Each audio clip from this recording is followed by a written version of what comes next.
मेरे YouTube channel पे subscribe करके फूड साइंटिस्ट चैनल का हिस्सा बने और इसके बराबर में बेल आइकन पे क्लिक कीजिए ताकि मेरी हर आने वाली नई वीडियो आप तक पहुंच सके।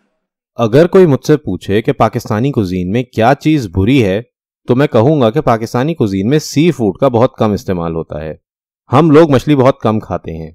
लोग कहते हैं कि मछली की तासीर गर्म होती है, इसीलिए ज़्यादातर मछली सर्दियों में खाई जाती है। कुछ लोग इसकी महक पसंद नहीं करते तो कुछ लोगों को मछली महंगी लगती है। यानी मछली ना खाने की 3 बड़ी वजह हैं: उसकी गर्म तासीर, उसकी महक और उसकी कीमत। खानों की तासीर का तस्वुर हिकमत से लिया गया है। मैं ऑल्टरनेटिव मेडिसिन का हामी हूं, मगर तासीर का कॉन्सेप्ट मुझे समझ नहीं आता। ऐसे कुछ अमराज हैं जिनका इलाज ऑल्टरनेटिव मेडिसिन में ज़्यादा बेहतर होता है, जैसे पित्ते की पथरी यानी कि गॉल स्टोन्स, एक्जिमा, गाउट वगैरह वगैरह, मगर तासीर मेरी समझ से परे है। अगर मछली की तासीर गर्म होती है तो जापानी नस्ल ही ख़त्म हो जाती, जो नाश्ते से लेकर रात के खाने तक में तकरीबन रोज़ मछली खाते हैं। ज़्यादा मछली खाने से क्या बांग्लादेश की आवाम बीमार पड़ रही है? हरगिज़ नहीं। मछली इंसानी जिस्म के लिए बहुत मुफीद है। मछली में मौजूद ओमेगा 3 फैटी एसिड आपके दिल के लिए बहुत अच्छी चीज़ है। इसी तरह मछली के अंडों में मौजूद DHA आपके दिमाग की नशोनुमा के लिए बेहतरीन चीज़ है। बड़े उम्र के लोग और ख़ास तौर से हामला ख़वातीन को मछली के अंडे ज़रूर खाने चाहिए। दूसरी वजह जो लोगों को मछली से दूर रखती है, इसकी नागवार महक है। तो जनाब, अगर मछली ताज़ी हो तो इसमें से कोई नागवार महक नहीं आती। अगर आप कभी मछली के शिकार पर गए हों तो आप जानते होंगे कि ताज़ी मछली में किसी किस्म की कोई महक नहीं होती। ताज़ी मछली में बीफ, चिकन, मटन तीनों से कम महक होती है। मछली में नागवार महक तब पैदा होती है जब वो पुरानी हो जाती है। बासी मछली की महक दूर से आना शुरू हो जाती है, मगर ताज़ा मछली को आप बिल्कुल नाक लगाकर सूंघेंगे तब भी आपको बस समुंदर की महक आएगी, जैसी साहिल पर से आती है, जो कि हरगिज़ नागवार नहीं होती। और तीसरी वजह जो लोग मछली नहीं खाते वो उसकी कीमत है। ये बिल्कुल गलत बात है। इसी पाकिस्तान में बकरे का गोश्त 750 रुपये किलो और बीफ 400 रुपये किलो बिक रहा है, जबकि अच्छी मछली 350 रुपये किलो में बहुत आराम से मिल जाती है। मैं मछली आम तौर से कराची फिशरी से ख़रीदता हूँ। फिशरी कराची में वाक़ होलसेल मार्केट है जहाँ पूरे पाकिस्तान की समुद्री मछली का 70% हिस्सा ख़रीदा और बेचा जाता है। फिशरी पर आपको 30 रुपये किलो से लेकर 1000 रुपये किलो तक की मछली मिल जाएगी। अगर आप कराची में मुकीम हैं और आपको मछली पसंद है मगर कीमत सुनकर आप पीछे हट जाते हैं, तो मेरा मशवरा है कि आप फजर के बाद कराची फिशरी जाएं और वहाँ से मछली ख़रीदें।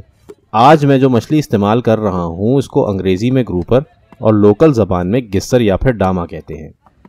बड़े साइज़ की ग्रुपर तकरीबन 350 रुपये किलो में दस्तयाब है, जबकि इसी साइज़ की छोटी मछली 70 से 100 रुपये फ़ी किलो में मिल जाती है। मैं ज़्यादा बड़ी मछली नहीं ख़रीदता। इसकी एक वजह ज़्यादा बड़ी मछली में मर्क्यूरी का होना है, जो मुज़रे सेहत है।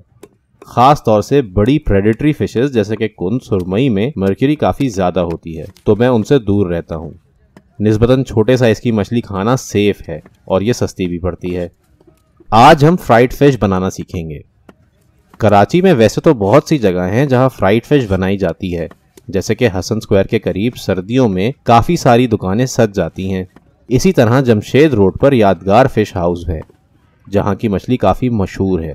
मगर सच्ची बात यह है कि जितनी अच्छी मछली हमारे घर पर तैयार की जाती है उतनी अच्छी बाज़ार में नहीं मिलती। इसकी बड़ी वजह उन लोगों का मछली को क्रिस्पी करने के लिए इसको ओवर कुक करना होता है। बाज़ार में आमतौर से मछली पर बेसन की कोटिंग की जाती है जो हमारे यहाँ नहीं होती। इसीलिए आज हम आपको अपनी सीक्रेट रेसिपी शेयर करने जा रहे हैं। किसी भी किस्म की मछली हो, आपने इसको सादे मीठे पानी से नहीं धोना। मछली को हमेशा खारे समुद्री पानी से धोना चाहिए। अब घरों पर तो समुद्री पानी नहीं होता, तो आपने सादे मीठे पानी में नमक शामिल करके इसको समुद्र के पानी जितना खारा कर लेना है और फिर इस पानी से मछली को धोएं। यूं मछली नरम नहीं पड़ती और इसका जायका भी कम नहीं होता। मीठे पानी से मछली का जायका डाइल्यूट यानी कि हल्का हो जाता है, क्योंकि सादे पानी में मछली अपना पानी छोड़ देती है। यह अमल ऑस्मोसिस कहलाता है। इसलिए मछली को हमेशा खारे पानी से धोएं। यह बहुत अहम टिप है जो आपको हर कोई नहीं बताएगा, मगर तकरीबन हर कमर्शियल काम करने वाला यही करता है। दूसरी बहुत अहम चीज़ यह है कि आपने मछली को रूम टेम्परेचर पे ज़्यादा देर बाहर नहीं छोड़ना और जितना जल्दी हो सके इसे फ्रिज में रख दें। मछली का बहुत डेलिकेट फ्लेवर होता है, इसलिए इसमें ज़्यादा मसाले इस्तेमाल नहीं करने चाहिए। ना ही दूसरे गोश्त की तरह मछली को ज़्यादा देर मैरिनेट करने की ज़रूरत होती है। यहाँ हमने 1 किलो मछली ली है, जिसमें सबसे पहले हम 3 से 4 टेबलस्पून नींबू का रस शामिल करेंगे। खटास तली हुई मछली में बहुत अच्छी लगती है, इसीलिए लोग मछली पर नींबू और चाट मसाला छिड़ककर इसे नोश फरमाते हैं। हम यहाँ इसके मैरिनेट में इसीलिए नींबू का रस शामिल कर रहे हैं। अब इसमें हस्बे जायका नमक शामिल करें। मैं यहाँ आधा टीस्पून नमक शामिल कर रहा हूँ। अब इसमें 1 टीस्पून हल्दी शामिल करें। हल्दी का अर्थी फ्लेवर मछली को बहुत अच्छा कॉम्प्लीमेंट करता है और इसकी वजह से मछली की रंगत भी बहुत उम्दा हो जाती है। अब इसमें पिसी हुई लाल मिर्च शामिल करें। ये आप अपने टेस्ट के हिसाब से कम या ज़्यादा कर सकते हैं, अलबत्ता हमने यहाँ 2 टीस्पून लाल मिर्च शामिल की है। फ्राइड फिश ज़रा चटपटी ही अच्छी लगती है, इसलिए रिवायती तौर से इसमें मिर्चों का ज़रा ज़्यादा इस्तेमाल होता है। अब इसमें 1 टीस्पून काली मिर्च शामिल करें। काली मिर्च और मछली का बहुत ज़बरदस्त जोड़ है और मुझे मछली की कोई भी डिश बगैर काली मिर्च के अधूरी लगती है, तो इसे ज़रूर शामिल करें। अब इसमें 3/4 टीस्पून अजवाइन का शामिल करें। फ्राइड फिश में अजवाइन का ज़रूर इस्तेमाल होता है, जो इसको इसकी सिग्नेचर खुशबू देती है। अजवाइन इस डिश का सबसे अहम मसाला है और इसके बगैर फ्राइड फिश नहीं बन सकती। अब इसमें 1/4 टीस्पून काला नमक शामिल करें। यह हमारा सीक्रेट इंग्रेडिएंट है जो इस फ्राइड फिश को बहुत ज़बरदस्त डेप्थ ऑफ फ्लेवर देता है।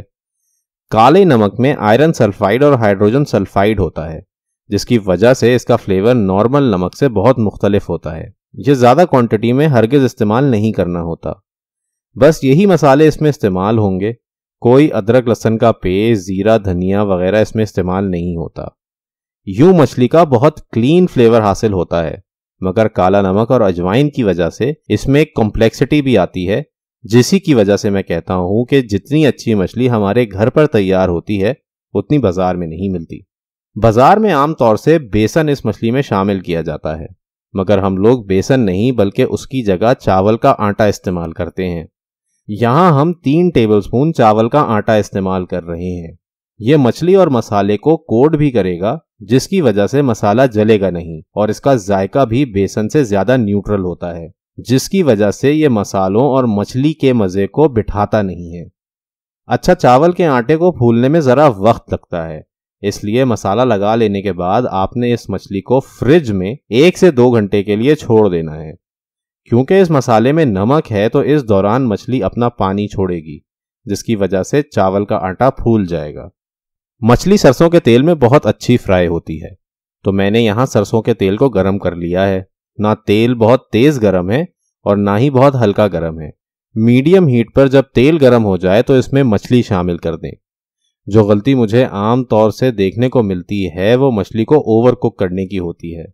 आपने इस साइज की मछली के पीसेस को मैक्सिमम 3 मिनट एक साइड पर फ्राई करना है, यानी इस मछली का cook time 6 minute medium heat पर है। अगर आपको इसकी सतह क्रिस्पी पसंद हो तो इसको तेज आंच पर 5 मिनट से ज़्यादा फ्राई ना करें, यूं मछली ऊपर से क्रिस्पी और अंदर से मॉइस्ट होगी। ये रेसिपी वैसे तो हर तरह की मछली के लिए इस्तेमाल की जा सकती है, मगर बेस्ट रिजल्ट्स के लिए गिस्सर यानी कि ग्रुपर, हीरा यानी कि रेड स्नैपर, धोतर यानी कि ग्रंटर, डांगरी यानी कि बैकटी या फिर बैरामुंडी का इस्तेमाल करें। इन मछलियों का अपना टेस्ट और इस मसाले का जोड़ बहुत अच्छा है। ये तमाम वाइट फ्लेकी फ्लैश वाली मछलियां हैं। अगर आप कोई और मछली इस्तेमाल कर रहे हैं जैसे कि सुरमई यानी कि किंग फिश या फिर वाहू, कुंद यानी कि बैराकोडा, पापलेट यानी कि पॉम्फ्रेट, सुनाफ यानी कि पोम्पानो का इस्तेमाल कर रही हैं तो इस मसाले में थोड़ा सा लहसुन का इजाफा कर लें। ये तमाम बारीक और नरम रेशे वाली मछलियां हैं जिनका जायका ज़रा स्ट्रॉन्ग होता है, तो इसमें लहसुन बड़ा अच्छा कॉम्प्लीमेंट करता है।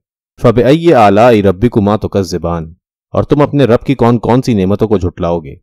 पाकिस्तान में जहां महंगाई के बोझ तले अवाम पिस रही है, वहां मछली जैसी नेमत अभी भी सस्ते दामों दस्तयाब है। आज भी आपको फिशरी में 30 रुपए किलो सिंघाड़ा मछली मिल जाएगी। ये वही सिंघाड़ा मछली है जो बड़े साइज में हो तो मासूम अवाम को सुरमई कहकर बेच दी जाती है। मछली को आप अपनी नॉर्मल डाइट का हिस्सा जरूर बनाएं। उम्मीद करता हूं कि ये वीडियो आपको पसंद आई होगी। अगर आपको लगता है कि आपने इस वीडियो से कुछ नया सीखा तो बराए मेहरबानी मेरे YouTube चैनल फूड साइंटिस्ट को सब्सक्राइब कीजिए और इसके बराबर में बने बेल आइकन पर क्लिक कीजिए ताकि मेरी हर आने वाली नई वीडियो आप तक पहुंच सके। वक्त देने का शुक्रिया। अल्लाह निगहबान।